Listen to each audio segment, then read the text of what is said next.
You've probably heard of the psychological phenomenon known as one-hit wonders. It's all about regression to the mean, where after someone achieves something extraordinary, their next performances usually revert to the norm. It's a statistical inevitability that if someone excels beyond expectations once, their follow-up efforts are likely to be less extraordinary, simply because such peaks are rare. 326 failed to be delivered in February as I failed to reach my goal of 1,000 subs last year. And my way to not fail this year is to get good and deliver more content more often. So if you want to help my work, it's free, and I would greatly appreciate it. This pattern isn't just in sports or music, it's everywhere. But let's zoom in on the gaming industry.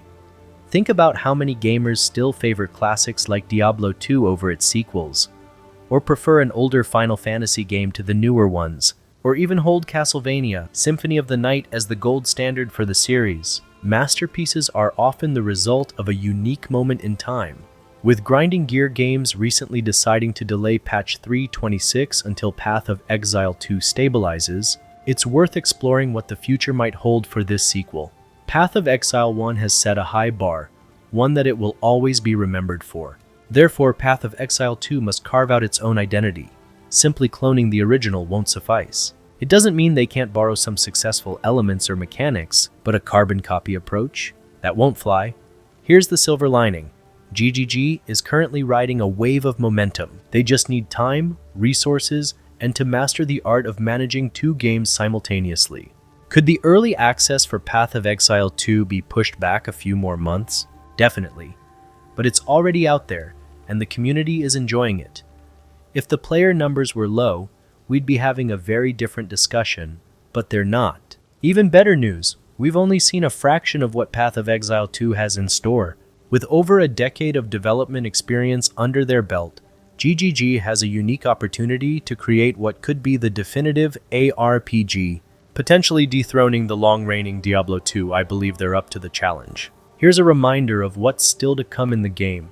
6 new classes with their unique playstyles, 24 ascendancies, expanding character customization to new heights, 3 additional acts, adding to the narrative and gameplay depth, a refined endgame, which they're actively working on following Jonathan Rogers' recent announcement, a complete crafting system for even more intricate item manipulation, an array of new weapons like one-handed and two-handed swords, spears, claws, and axes, each introducing a host of new skills. An improved Atlas tree, as the current one didn't meet their standards. Half the bosses we expect to see, promising epic confrontation. Half the biomes, suggesting a lot more environmental variety. Plus, there are likely many more surprises that haven't been revealed yet. It's disappointing not to have the 3.26 league right now, but I'm focusing on the silver lining. Very soon, we'll have the option to play both Path of Exile 1 and 2, ensuring a constant stream of fresh content. I don't think Path of Exile 2 will take as long as its predecessor to hit its stride.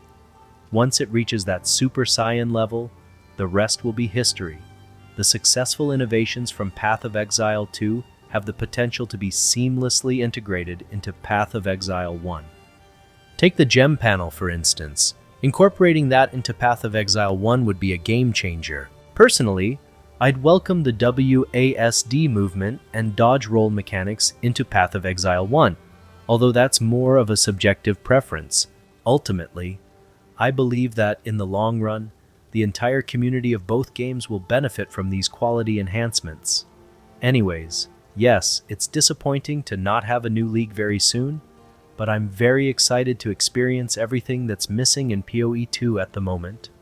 Until then, take care and see you in the next one. Peace.